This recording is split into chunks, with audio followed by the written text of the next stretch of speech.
After inoculation, there are various ways such as laying logs on the ground and managing it depending on types of spawn and people, or floating it a little from the ground and stacking it like firewood.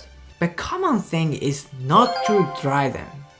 In the case of DOVA spawn, it is managed in the forest, but in case of sawdust spawn, moisturize is essential. In our case, after inoculation, the inoculated logs are stacked into a frame and covered with the thinnest plastic sheet which is processed into a bag shape.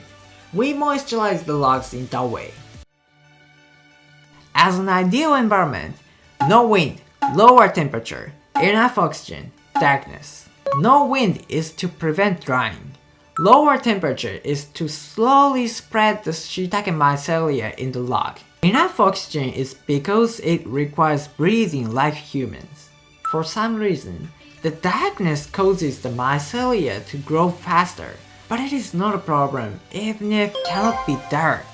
However, if these 4 conditions are met, the mycelium grows throughout the logs in the best condition. Oxygen tends to be insufficient when the bag is put on for a long time, so if you do not open the bag once in a while, oxygen deficiency may weaken the spawn.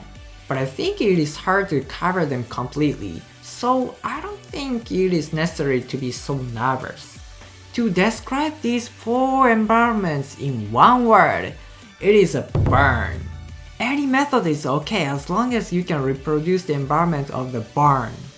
It seems that it is not necessary to put a bag on the logs with the thimble spawn because the spawn have already solidified, but it seems necessary to prevent them from drying. The specific management method will be explained in the next series of videos. It may have been difficult for beginners to understand, but when you actually try it, you will understand, I see, this is what they say.